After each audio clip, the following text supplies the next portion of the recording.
केजरीवाल ने कर दी ऐसी गलती, गुस्से में ईडी। हेकड़ी दिखाना सीएम साहब को पड़ गया महंगा। कोर्ट में ईडी का एक्शन, आप नेताओं में मचा हड़कंप। केजरीवाल को हम दूसरे हेमंत के रूप में देख रहे हैं, तो जांच एजेंसी से भागना। दिक्कत अरविंद केजरीवाल की यह है कि वो इस बात को स्वीकार नहीं कर पा रहे हैं कि हाँ, उन्होंने शराब घोटाले में चोरी की है। ये जो मर्जी षड्यंत्र कर ले हमारे खिलाफ, कुछ नहीं होने वाला। और मैं भी डटा हुआ हूं इनके खिलाफ, मैं भी नहीं झुकने वाला।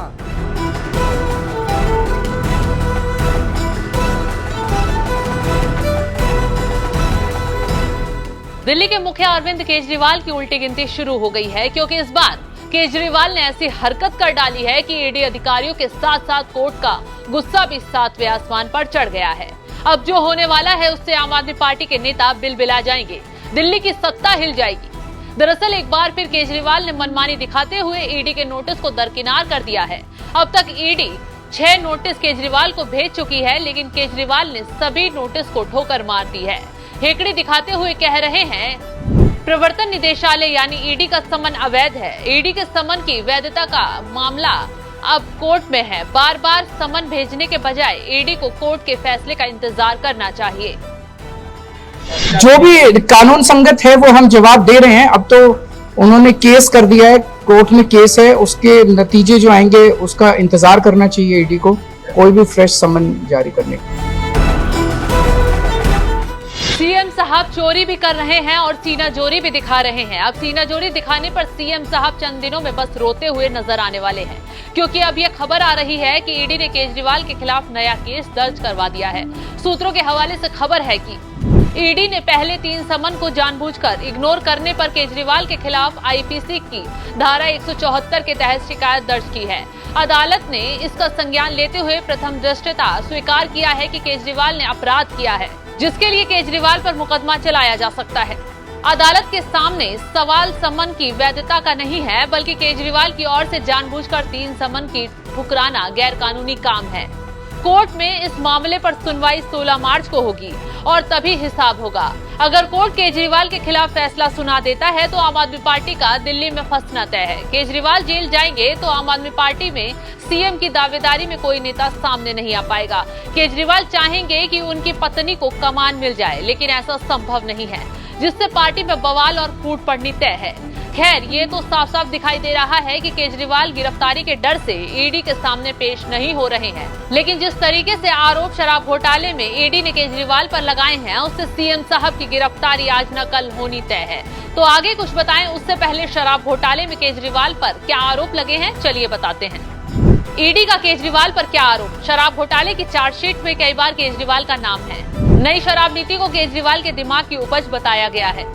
केजरीवाल ने कारोबारी समीर महिंद्रू से कहा विजय नायर उसका आदमी है। समीर महिंद्रू को विजय नायर पर भरोसा करने के लिए कहा गया।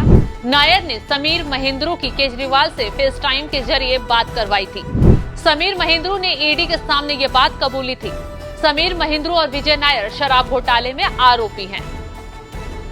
गिरफ्तार आरोपी गवाह सब नाम ले रहे हैं, फिर भी केजरीवाल इस मामले पर राजनीति करने से बाज नहीं आ रहे और राजनीति की वजह सिर्फ और सिर्फ गिरफ्तारी का डर, सत्ता गंवाने का खौफ है। खैर, अब बीजेपी ने भी इस मामले पर केजरीवाल को जमकर धोया है।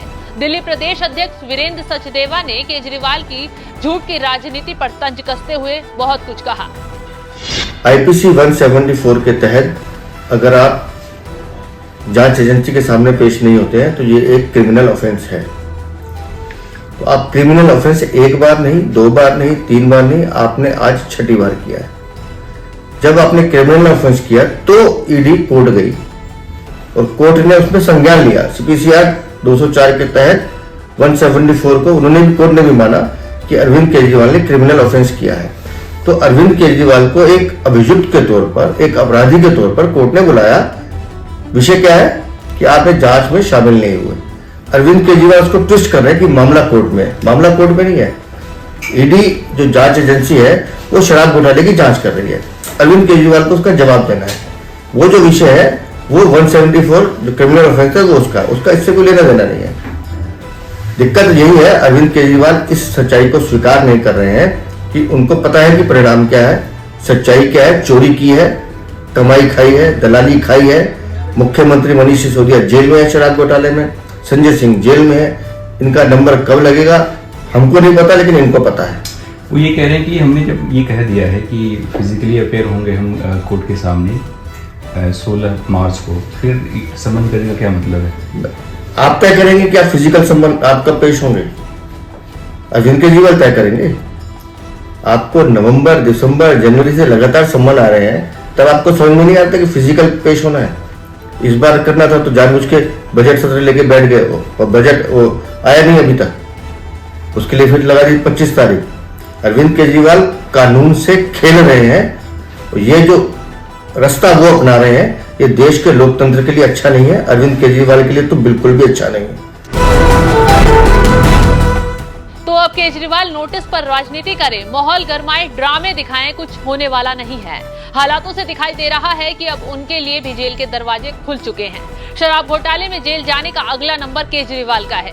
दिल्ली की सत्ता में एक बड़ा सियासी भूचाल आने वाला है, क्योंकि कोर्ट पहले ही कह चुका है कि ईडी के नोटिस जायज हैं, लेकिन केजरीवाल कानून को ठेंगा दिखाकर मनमानी दिखा रहे हैं, रोना रोकर दिखा रहे हैं। इतने ही ईमानदार हैं तो क्यों ईडी के सामने पेश नहीं होते? लेकिन अब केजरीवाल की सारी हेकड़ी निकलने वाली है। खैर जनाब ईडी के सामने पेश नहीं हो रहे, लेकिन एक महफिल में बैठकर ईडी की पावर को कैसे कम कर देना चाहिए ये जरूर बता रहे हैं, ताकि घोटालेबाज नेता गिरफ्तारी से बच पाएं। चलिए जाते जाते सुनवाते हैं कि केजरीवाल ने क्या कुछ कहा। अच्छा खाना हाँ वही अच्छा खाएंगे, थोड़ा कुछ खिला रहे हैं। अगर आज ईडी को बंद कर दें और पीएमएलए को खत्म कर दें तो शायद आधी बीजेपी छोड़ के दूर चली जाएगी, क्योंकि आधे नेता बीजेपी छोड़ के चले गए। केवल एक ही एजेंसी है जो ये जो सारा बीजेपी की तरफ जा रहे हैं लोग, इसका कारण केवल पीएमएलए सेक्शन 45 पीएमएलए सेक्शन 45 उड़ा दीजिए अभी, और देखिए जितना तांता बीजेपी की तरफ लगा हुआ ये सारा खत्म हो। कोई बीजेपी ज्वाइन नहीं। बीजेपी के अपने जो नेता हैं आज आप देख लीजिएगा, शाम तक शायद शिवराज सिंह चौहान और वसुंधरा राजे अपनी अलग पार्टी बना लेंगे, अगर आज पीएमएलए का सेक्शन 45 आप उड़ा दें। जो भी कानून संगत है वो हम जवाब दे रहे हैं। अब तो उन्होंने केस कर दिया है, कोर्ट में केस है, उसके नतीजे जो आएंगे उसका इंतजार करना चाहिए ईडी को, कोई भी फ्रेश समन जारी करने का।